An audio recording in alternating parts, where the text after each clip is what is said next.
Troisième et dernière partie de l'Africa Newsroom. Nous sommes toujours en compagnie de nos éditorialistes Gracia Rukindikiza, Jean-Marie Bitomo et Daoud Attal. Et tout de suite dans l'actualité économique, les économistes sont formels. Le développement de l'Afrique nécessite un secteur privé dynamique, compétitif et performant. Un objectif encore loin d'être atteint. Des universitaires africains ont donc mené des travaux de recherche afin d'analyser les entraves et les conditions de productivité des entreprises sur le continent.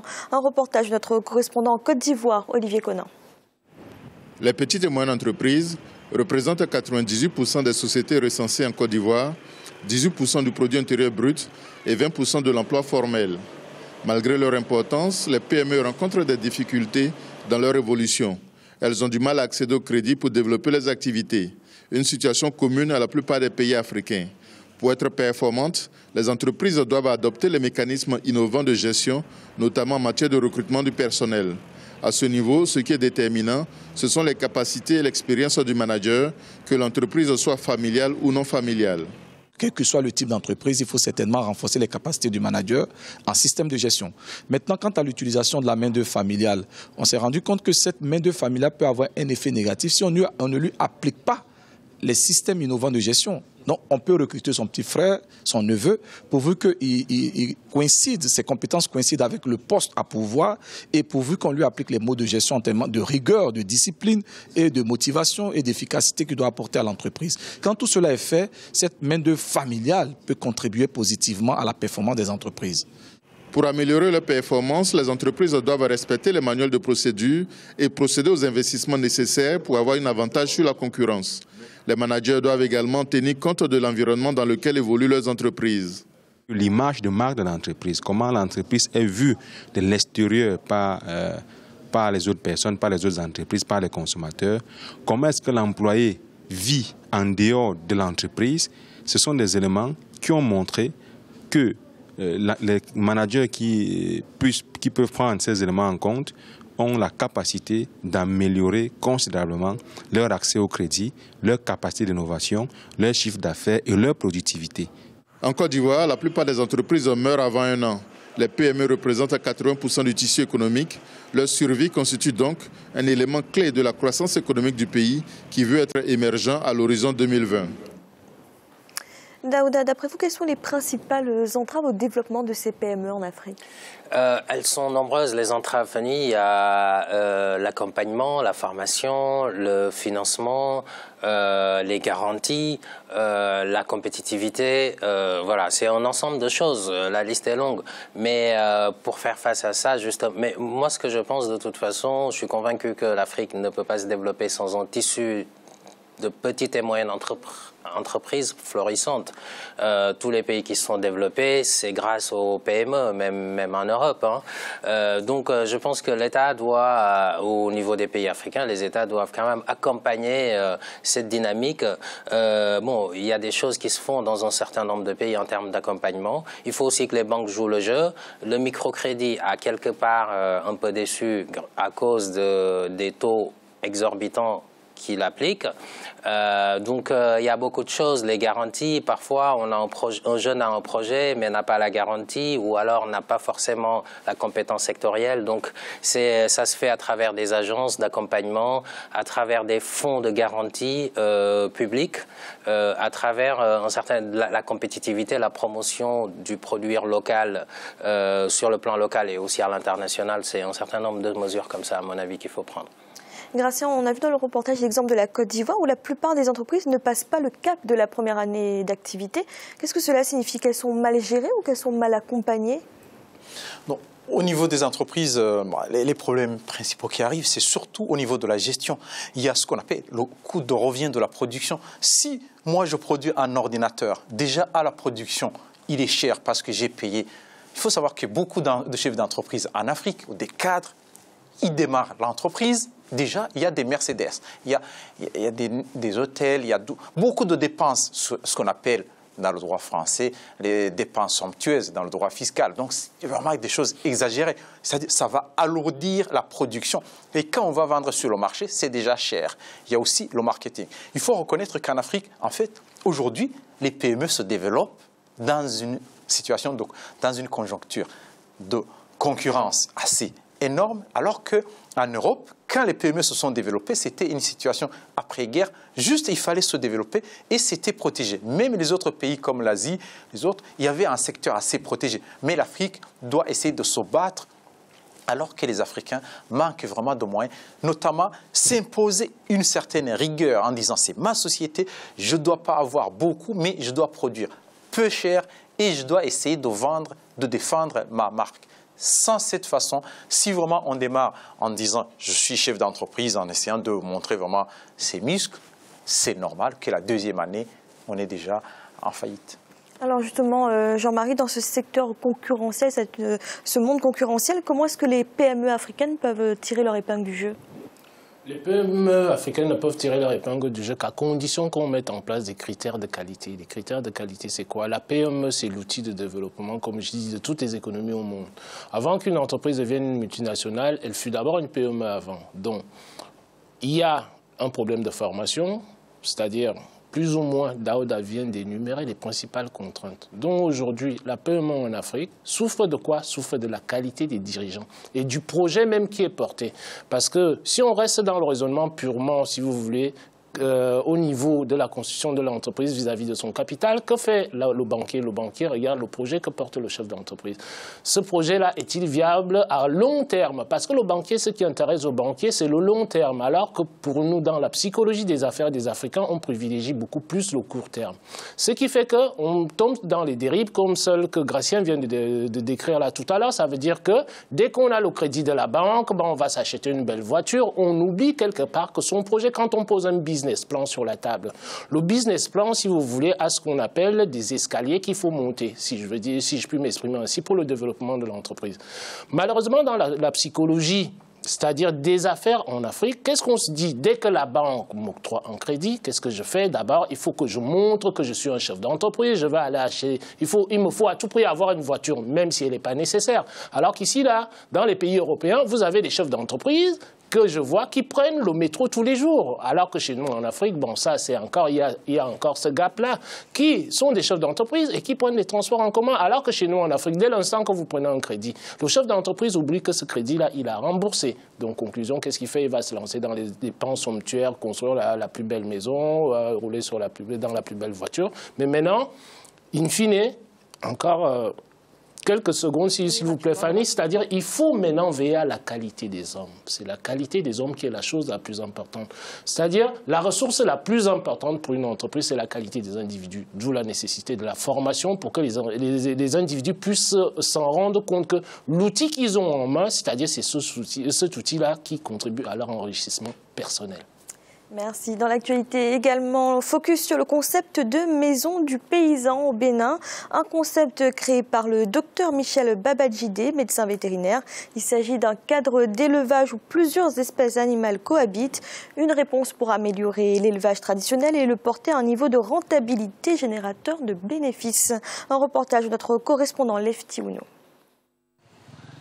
La maison du paysan est un concept béninois qui révolutionne la pratique de l'élevage et de l'agriculture. Mise en place par Michel Babadjidé, docteur vétérinaire, cette initiative est aujourd'hui une référence pour beaucoup de jeunes entrepreneurs agricoles en milieu rural. Une manière pour l'initiateur de ce concept de redonner toute sa place à l'économie villageoise.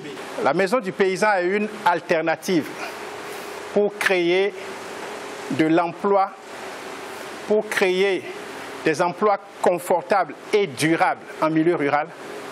C'est une alternative pour lutter contre la pauvreté monétaire et organisationnelle en milieu rural.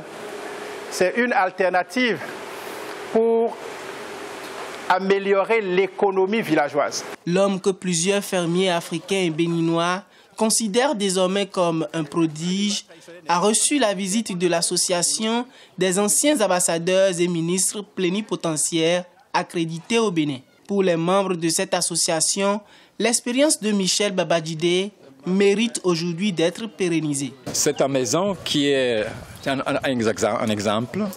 C'est peut-être aussi, pas seulement pour le Bénin, mais aussi pour les autres États africains, une manière de vraiment élever des animaux comme ça, profiter en même temps et donner aux animaux aussi des conditions de vie très acceptables. Le Bénin est composé de 70% d'agriculteurs. Modèle à vulgariser, la maison du paysan est déjà expérimentée par de nombreux jeunes entrepreneurs agricoles aujourd'hui au Bénin. Gracien, que pensez-vous de ce concept de maison du paysan où le paysan a plusieurs espèces animales?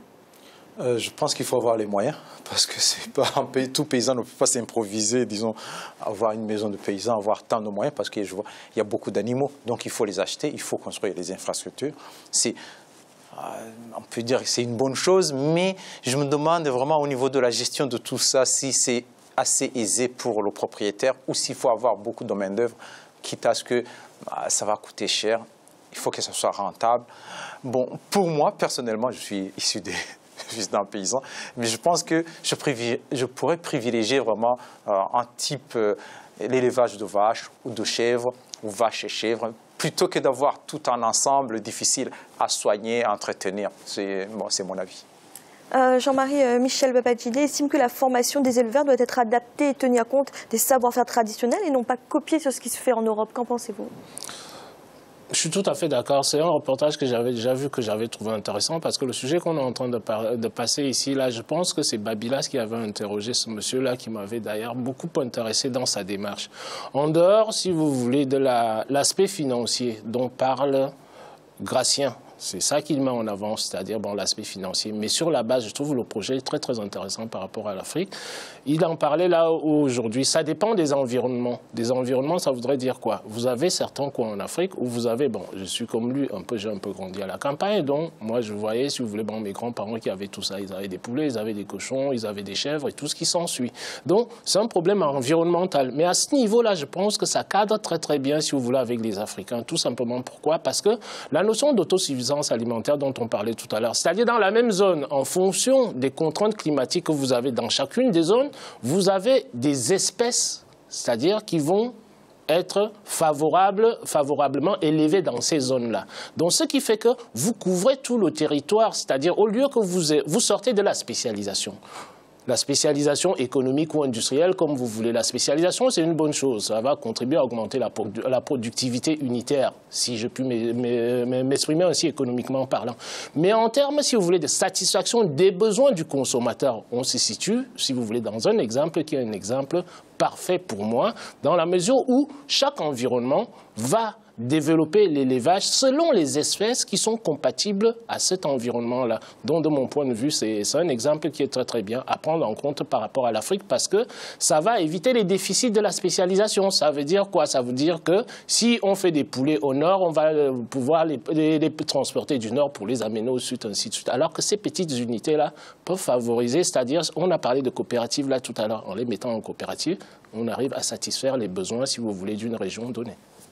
Merci. Tout de suite, notre chiffre du jour. Le Fonds monétaire international a annoncé que la Guinée-Bissau est désormais éligible à un prêt de plus de 21 millions de dollars. Et ce, après les progrès économiques réalisés depuis le retour à l'ordre constitutionnel dans le pays. Pour rappel, l'élection en mai 2014 de José Mario Vaz au poste de président a mis un terme à la période de transition ouverte par un coup d'État militaire en 2012. Par ailleurs, la Guinée-Bissau a enregistré une croissance d'environ 2,5% en 2014. Daouda, si la Guinée-Bissau est de nouveau éligible comme ça à des prêts des institutions internationales, est-ce que cela signifie que la situation s'est normalisée? La situation s'est à peu près normalisée, effectivement, parce que ce qu'il faut savoir, c'est que quand il y a un vide constitutionnel ou un coup d'État comme l'a subi la Guinée-Bissau en 2012, les bailleurs de fonds qui appuient l'État suspendent leur coopération, suspendent l'aide publique au développement. Et c'est suite justement à cette élection de Mario Vaz qu'il y a un retour de l'aide publique au développement. Le président actuel a quand même assaini un petit peu les indicateurs macroéconomiques. Donc c'est ce qui justifie ce retour. Et c'est pas que le FMI, hein. Il y a l'Union européenne aussi qui fait revenir son aide, la Banque mondiale, etc. Donc c'est une situation qui est meilleure aujourd'hui. Et donc c'est un président qui semble mettre le pays sur de bons rails. Espérons que ça continue comme ça, parce que c'est un pays qui nous a habitués à des coups d'État intempestifs. Gracien, ce prêt, c'est un signe positif pour la Guinée-Bissau? Oui, c'est un signe positif pour la Guinée-Bissau parce qu'il y a beaucoup de besoins, notamment les besoins vitaux, la santé, l'éducation. On parle de développement, ils ont besoin de cet argent, mais il faut avoir aussi les techniciens pour travailler, pour produire. Et c'est un pays qui a besoin vraiment de former beaucoup de gens pour accompagner le développement et aussi au niveau de la santé, le système sanitaire, disons, a été complètement détruit avec les coups d'État, avec l'instabilité du pays. Donc, il y a vraiment un chemin à faire pour le peuple guinéen. Jean-Marie, rembourser un prêt du FMI de 21 millions de dollars comme ça, est-ce que ça ne va pas être difficile pour un pays qui est en train de se reconstruire? Je pense que généralement, les prêts des institutions financières internationales sont des prêts qui sont faits sur le long terme. Bon, mais maintenant, il faudrait qu'on évite ce qu'on dit souvent sur ce plateau, à savoir, si vous voulez, que la charge de la dette ne vienne écraser, si vous voulez, le potentiel qui a été amené par ces fonds-là, octroyés par les institutions internationales, et que le pays ait les capacités internes de pouvoir le rembourser. Surtout, c'est bien beau d'avoir ces prêts-là, mais s'il faut endetter le pays sur des générations et des générations, ce n'est pas quelque chose qui est très souhaitable dans nos États africains. Merci. C'est à présent la fin de cette émission. Demain, retrouvez le 4e volet de cette semaine consacré au Gabon. Daouda, merci d'avoir été là. Merci Fanny. Bonsoir à tous nos téléspectateurs. Gracien, merci également. Merci Fanny. Bonsoir à tous. Et Jean-Marie, merci. Bonsoir Fanny. Bonsoir à tous nos téléspectateurs et téléspectatrices. Et merci à vous de nous avoir suivis. À bientôt dans l'Africa Newsroom.